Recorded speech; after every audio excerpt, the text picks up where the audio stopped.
and welcome to this month's podcast, where, as ever, we're going to bring you up to date with the latest information and data in the world of rheumatology. And in today's podcast, I'm reviewing two papers that show the long-term safety and efficacy of JAK inhibitors, both of which have a study period, by coincidence, of 6.5 years.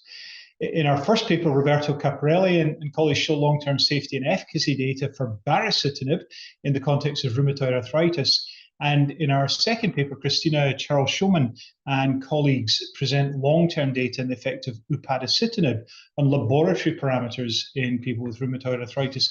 And just to avoid any conflicts, I'm an author on that second manuscript. Well, as ever, to access detailed summary slides of the papers discussed today, please visit imedforum.com. Yep, you heard correctly, imedforum.com. You know, we've changed name, but we haven't changed the identity and the quality and the value of the content on that website. So please head along there and you'll find everything you need. Okay, first paper, the efficacy of baricitinib in patients with moderate to severe rheumatoid arthritis up to 6.5 years of treatment, results of a long-term study. Essential background for you here. Well, this is a study that evaluated long-term efficacy of baricitinib in people with rheumatoid who had an inadequate response to methotrexate, conventional synthetic DMARDs, or biologic DMARDs. So from that, you deduce that they are pooled from the four major phase 3 trials: RA Beyond, RA Beam, RA Build, and RA Beacon. The efficacy was assessed using the proportion of patients who achieved LDA or remission at each time point within the 6.5-year period. Patients treated with placebo were switched to baricitinib at week 24 for RA Build and RA Beacon, and at week 52 for RA Beam. The rates of rescue, discontinuation, and reasons for the same were also summarized. All right, key findings. Well, the rates of discontinuation were low in all studies, which suggest that baricitinib was efficacious in those to whom it was tolerable and in those who had a response a priori. And it appears generally to be safe for use in up to 6.5 years duration. The most common cause of treatment discontinuation was related to sponsor decisions. Non-responder imputation, so-called NRI analyses, showed that LDA was achieved in 37% of methotrexate inadequate responder, 35% of conventional synthetic DMARD inadequate responder, and 23% of biologic DMARD inadequate responder patients treated with baricitinib 4 milligrams. Note the dose, that matters in our world of JAK inhibition.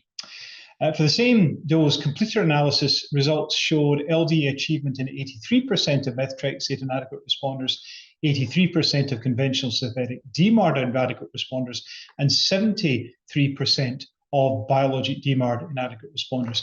The difference in the numbers, of course, the fact that these are the people who continued. The other numbers reflect the fact that people do discontinue over time. The remission with baricitinib 4 milligrams was achieved in 20% of methotrexate IR patients for the non-responder imputation, while 40% achieved remission in the completer analysis. These are different analyses. They tell you different things. If someone stays on a drug, that's the likelihood of them actually being in remission state. For the same bari dose, 13% and 32% of conventional synthetic DMARD IR patients and 9% and 30% of biologic DMARD IR patients achieved remission in NRI and completer analysis, respectively. So that all kind of makes sense. Conclusions from this: well, baricitinib was efficacious and well tolerated for up to 6.5 years of treatment. LDA remission results are consistent with the previously reported data, and across all groups, discontinuation rates due to adverse events, death, and lack of efficacy were generally low. Similar proportions of patients achieved remission and LDA across the different treatment groups. Okay, so more helpful information in our routine practice. What about the second paper? Well, this is the impact of upadacitinib on laboratory parameters and related adverse events in patients with RA, and integrated data up to 6.5 years. Well, again, a few basics. I think you're all aware upadacitinib has been shown to be efficacious in treating moderate to severe rheumatoid. It has an apparently acceptable safety profile. But we do know that there have been associated changes in laboratory parameters with the use of JAK inhibition. And as with most of the other drugs, these were observed in the upadacitinib clinical trials. So we would like to see what these look like in the long term.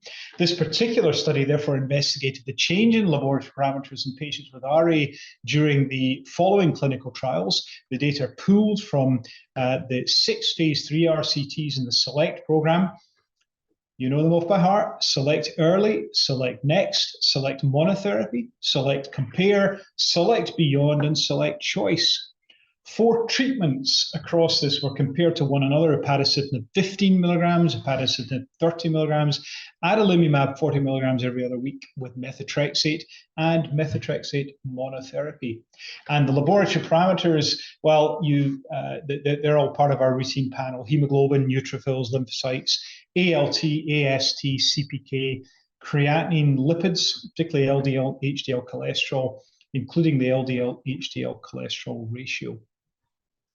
Well, the key results here, while RA Beyond lasted for approximately 7 years, the results were reported up to 6.5 years due to low patient numbers after this time point.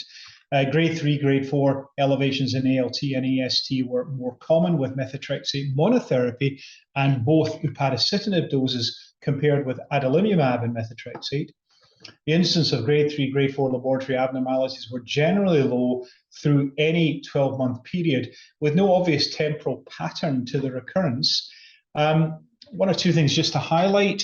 The following events were identified up to 1 year of upadacitinib treatment: grade 3 decreases in hemoglobin and neutrophils within the first 12 weeks were numerically higher in patients receiving upadacitinib 30 milligrams than in other treatment groups. This is something I think we were probably aware of. Incidence of grade 3 decreases in hemoglobin increased between weeks 12 and 24, then decreased through 60 weeks in patients receiving upadacitinib. And the following events were identified up to 2 years of upadacitinib treatment. The incidence of grade 3 decreases in neutrophils reduced over weeks 12 through 24, then stable through 60 weeks. And over the first 24-month period, incidence of grade 3 and 4 hemoglobin decreases stabilized and were lower in upadacitinib 15 milligrams and adalimumab methotrexate compared with UPA 30 milligrams or methotrexate monotherapy. Grade 3 and 4 CPK elevations were slightly higher in both upadacitinib treatment groups compared with adalimumab methotrexate combo or methotrexate mono in each 12-month period. Again, no surprise there. Upadacitinib 30 milligrams daily had a significantly higher incidence of hepatic disorders, neutropenia, lymphopenia, and elevated CPK as opposed to adalimumab and methotrexate combination. And finally, treatment discontinuations due to laboratory-related events were rare, occurring in 1.1% and 2.2% of patients treated with upadacitinib 15 milligrams and 30 milligrams per day, respectively. So again, concluding, I think the upadacitinib 15 milligram dose would appear to have an acceptable safety profile, at least from the perspective of laboratory abnormalities. The incidence of grade 3 and grade 4 laboratory abnormalities was generally low through any given 12-month period. And that said, the rates of dose-dependent lab abnormalities were higher in upadacitinib than adalimumab and were comparable to methotrexate. So comfortably within the realms of clinical management in rheumatology practice. One thing maybe to think about, particularly the impact of reducing disease activity as opposed to drug-induced abnormalities. I think that probably plays through particularly in changes in hemoglobin, where we know lower hemoglobin associated with higher disease activity, but potentially, as far as JAK inhibition is concerned, with inhibition of JAK2, which mediates, amongst other things, the signaling biology of erythropoietin. But I'll just leave that thought with you. The final remarks for this podcast. Well, if you want to look at these publications, they're uploaded this month. And of course, to access all the other podcasts and resources, head across to the new imidforum.com. That's imidforum, all one word.com. And don't forget to subscribe to the Immune-Mediated Inflammatory Disease Forum podcast channel to make sure you don't miss our podcasts in future. We don't want that to be happening after all, do we? And as always, make sure to let us know what you think by leaving a review. And thank you so much for your attention. I hope this is helpful to you in your clinical practice, and I wish you well. Thanks ever so much.